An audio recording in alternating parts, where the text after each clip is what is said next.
Hello दोस्तों, अपना अगला पड़ाव है वैष्णव धर्म। चलिए शुरू करते हैं।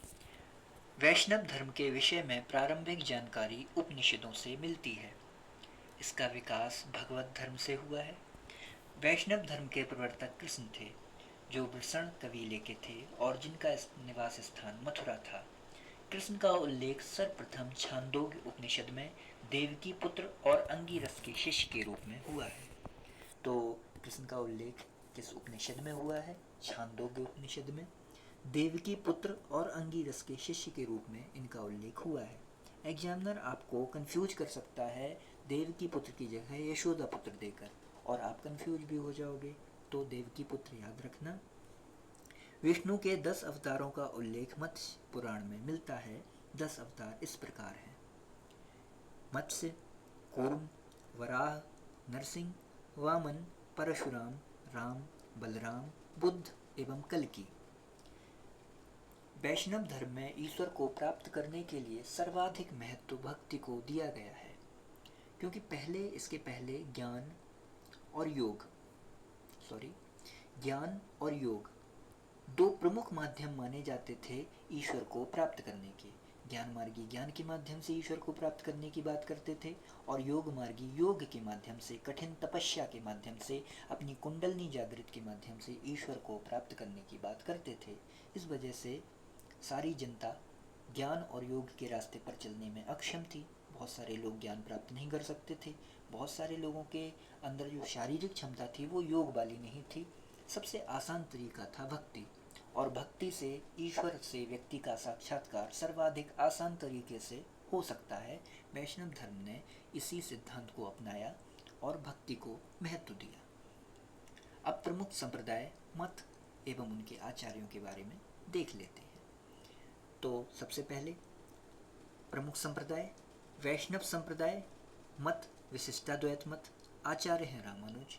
ब्रह्म संप्रदाय द्वैत मत है, आनंद तीर्थ हैं इसके आचार्य। रुद्र संप्रदाय शुद्धाद्वैत मत से प्रभावित है और उसके आचार्य हैं वल्लभाचार्य। सनक संप्रदाय द्वैताद्वैत मत से संबंधित है और उसके आचार्य हैं निम्बार्क। बरकरी संप्रदाय के संस्थापक हैं नामदेव। श्री वैष्णव धर्म के संस्थापक हैं रामानुज और प्रमुख पुस्तक है ब्रह्मसूत्र। परमार्थ प्रमुख संप्रदाय है और उसके संस्थापक हैं रामदास, पुस्तक है दासबोध। राम भक्त प्रमुख संप्रदाय है रामानंद और पुस्तक है आध्यात्म रामायण। इसके बाद आता है आपका इस्लाम धर्म। तो इस्लाम धर्म के बारे में देख लीजिए। इस्लाम धर्म के संस्थापक हजरत मोहम्मद साहब थे। हजरत मोहम्मद साहब का जन्म 570 ईस्वी में मक्का में हुआ था। तो जहाँ पर भी आप ईस्वी या ईसा पूर्व पढ़ रहे हैं, इनको थोड़ा सा ध्यान से पढ़ना, क्योंकि एग्जामिनर के पास पर्याप्त स्कोप है ईस्वी को ईसा पूर्व में बदलने का और ईसा पूर्व को ईस्वी में बदलने का। तो सिर्फ आपको संख्या नहीं देखनी है, बल्कि संख्या के साथ ये भी देखना है कि कौन सा संख्या के साथ जो उपसर्ग है वो क्या जुड़ा हुआ है या प्रत्यय है वो क्या जुड़ा हुआ है। ईसा पूर्व। हजरत मोहम्मद साहब के पिता का नाम अब्दुल्ला और माता का नाम अमीना था। हजरत मोहम्मद साहब को 610 ईस्वी में मक्का के पास हीरा नामक गुफा में ज्ञान की प्राप्ति हुई थी। तो किस गुफा में ज्ञान की प्राप्ति हुई थी? हीरा नामक। 24 सितंबर 622 ईस्वी को पैगंबर के मक्का से मदीना की यात्रा इस्लाम जगत में मुस्लिम संवत के नाम से जाना जाता है। यानी मुस्लिम संवत की शुरुआत कब से होती है? 622 ईस्वी से। मोहम्मद की शादी 25 वर्ष की अवस्था में खदीजा नामक विधवा से हुई। मोहम्मद की पुत्री का नाम फातिमा और दामाद का नाम अली हुसैन है। देवदूत गैब्रियल ने पैगंबर मोहम्मद साहब को कुरान अरबी भाषा में संप्रेषित की। तो ये भी प्रश्न आपसे बन सकता है कि कुरान किस भाषा में संप्रेषित की थी देवदूत गैब्रियल ने? जवाब होगा अरबी भाषा। कुरान इस्लाम धर्म का सबसे पवित्र ग्रंथ है। पैगंबर मोहम्मद साहब ने कुरान की शिक्षाओं का उपदेश दिया है। हजरत मोहम्मद साहब की मृत्यु 8 जून 632 ईस्वी को हुई। इन्हें मदीना में दफनाया गया। मोहम्मद साहब की मृत्यु के बाद इस्लाम सुन्नी तथा सिया नामक दो पंथों में विभाजित हो गया। सुन्नी उन्हें कहते हैं जो सुन्ना में विश्वास करते हैं। सुन्ना पैगंबर मोहम्मद साहब के कथनों तथा कार्यों का विवरण है। सिया अली की शिक्षाओं में विश्वास करते हैं तथा उन्हें मोहम्मद साहब का न्याय सम्मत उत्तराधिकारी मानते हैं। अली मोहम्मद साहब के दामाद थे।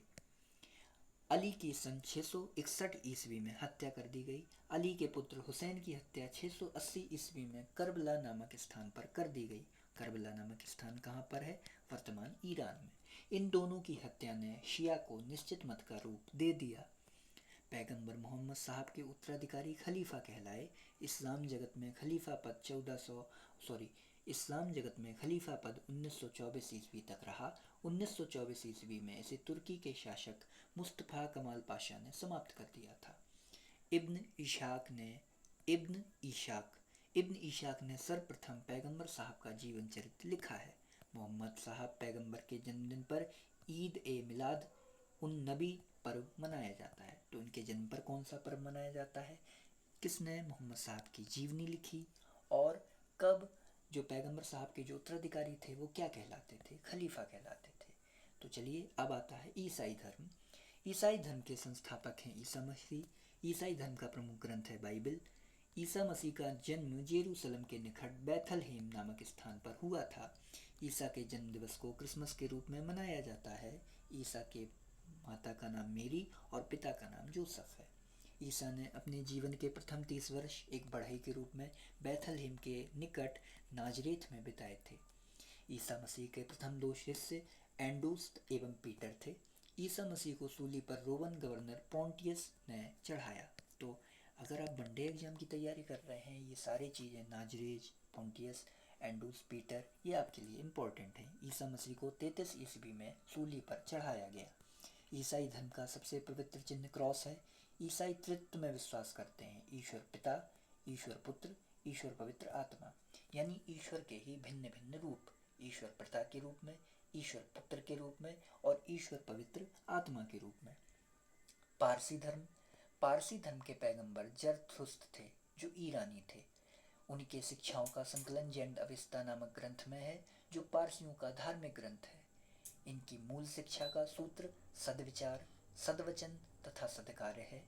इनके अनुयायी एक ईश्वर अहुर को मानते हैं। इस धर्म के अनुयायियों को अग्नि पूजक भी कहा जाता है। तो पारसी धर्म कौन से ईश्वर को मानता है? अहुर को। और इस धर्म के अनुयायियों को अग्नि पूजक भी कहा जाता है। क्योंकि पारसी धर्म, दादा भाई नौरोजी पारसी धर्म से संबंधित थे, तो ये धर्म भी अपने यूपीपीएससी के एग्जाम के पर्सपेक्टिव से इम्पोर्टेंट है। फिर इसके बाद अगला चैप्टर है मगध राज्य का उत्कर्ष, जिसको हम अगले लेक्चर में देखेंगे। Thank you very much for discussion.